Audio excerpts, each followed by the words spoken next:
Hey, and what's up everybody, this is BMS, and welcome to part B of my entry for Naka's Super Metroid No Boss, No Mini-Boss contest over on the forums. Now, the votes have been cast, the poll has been decided. Okay, actually only 5 people voted, but still, those 5 people have had their voices heard. And the first group of bosses up for elimination in this contest have been selected, which are Kraid and Spore Spawn. So that's where we're going now.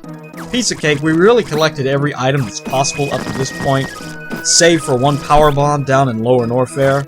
But, you know, once we get Kraid, we're going to grab the various suit, so we'll be able to get that one, which means it will have practically every item that's possible up to this point, without using tools or anything, which, in case you haven't been following, the use of tools is illegal in this challenge, naturally. Excuse me, anyway, we finally already made it to Kraid's lair, no need to, have the boring backtracking run at normal speed. We've been there like 3 times already. Piece of cake. And wow, I didn't really think that the little mini Kraid there would die with one hit from the speed booster. That's a new trick learned.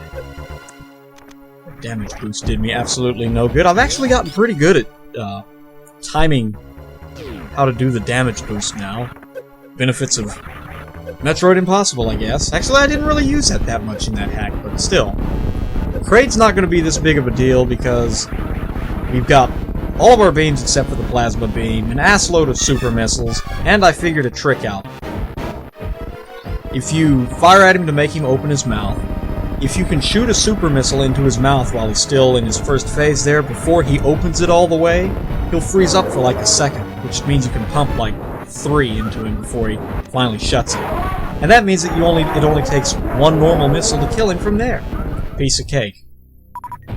And with that out of the way, that was actually a quick boss fight. Too quick, actually.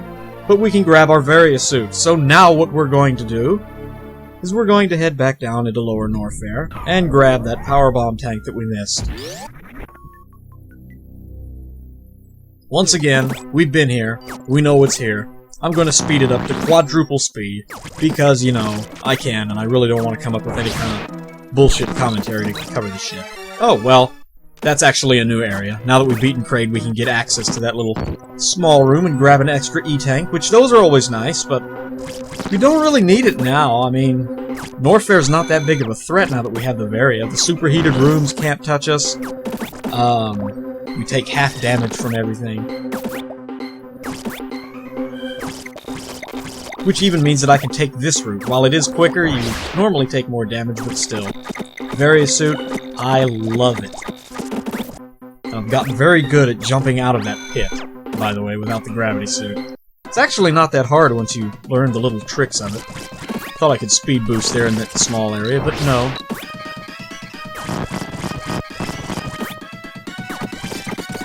I always get hit by one of these pirates. There's nothing I can do to avoid that. It's just cursed that way, I don't know. And I really fucked this up here. I thought I was going to have to restart, which wasn't making me too happy because the lava actually came up a lot quicker than I thought it would. Anyway, the power bomb is down here for those of you that, most of you should know where the one that I'm talking about here.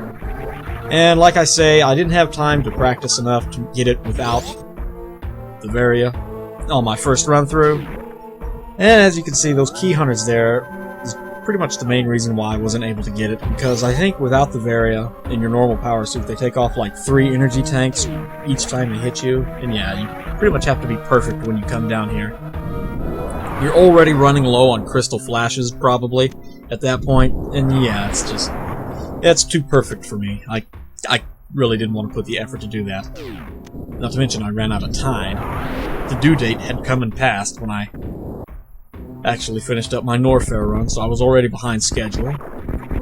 Plus, coming back through here now, the various suit helps us out, but also the screw attack. I mean, it makes every enemy that's not a boss or a mini-boss, you know, not a threat. You can just either screw attack through them, or it instantly kills them.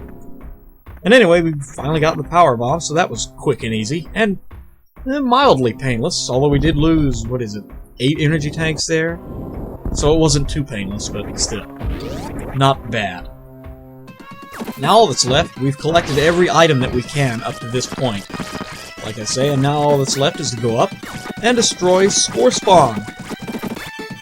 Now, we really don't need to do that, but this is a completionist run, and of course, I mean, since we've already gotten his super missile tank, there's no need to kill him, but like I say, he wants us to be completionists here, so yeah, need to take him out. I have bad memories of making this run. It still haunts me to this day, trying to make it through here with only 3 energy tanks. I was really stupid back then to try that, but what are you gonna do? Live and learn, right? Actually, I'm thinking of doing another Metroid hack as soon as I finish up Hexen, which I am working on, by the way. Just a quick FYI, since while we're backtracking I have nothing else to talk about. Hexen, a new a new video should be out by the end of this week, hopefully, if all goes well. Back in Green Brinstar, we'll be taking that power bomb door up there. That'll be our route to go back to our ship. Now, like I say, this is where we haven't been yet. There's really no reason to come up here other than to fight Spore Spawn. I think there's a save room off to our left up here, through that little morph ball tunnel, I think. It's either a save room or a missile recharge station. I don't know, it's something pointless that we don't need. There's no items up here or anything. And the only real reason to come up here is to kill Spore Spawn. I don't understand that. If you freeze an enemy, you can't destroy them with your screw attack. That doesn't make a lot of sense to me, but whatever. It's no biggie. The screw attack takes any challenge out of this battle whatsoever. I mean, all you have to do is while you're using your screw attack, nothing can hit you. Unfortunately, it doesn't destroy those little pollen ball things that are falling on you, but still, no biggie. The best way to avoid those is just stand over here on the far left, and as long as you stand there, they're unable to touch you. They'll never touch you. Now, with all 4 of our beams selected, it only takes 2 shots to kill Spore Spawn. I think it only takes 2 super missiles to kill him here, too. But, you know, we're gonna do it the hard way. I worked hard for those fucking beams, and by God, we're gonna use it. And there we go. Spore Spawn is now spawning no more. Oh, that was clever. So, that's pretty much it for this part. Real short part, just one video. Not even a full video, actually, but... oh, damn asshole. Should have killed those and opened up the door the first time I came through here. I usually just run by the enemies my second time through, and if I don't open up the metal door, then it's a pain in the ass. Anyway, that should bring my total item count up to 74, I do believe, %, which really isn't bad, considering that Naka was the closest one to me with 57, I do believe, at the end of the last part. Found a quick way of getting up this Turian shaft here. Yeah, we all knew about the speed booster, but the diagonal shine spark was rather clever, I thought. Anyway, that does it for this run. I hope you enjoyed this short part. Jason's Groove Machine. I watched his entry. He had commentary with it, and that's what inspired me to put commentary to this. So, as soon as the next bosses have been decided, I will get right to work and upload that shit. Peace out.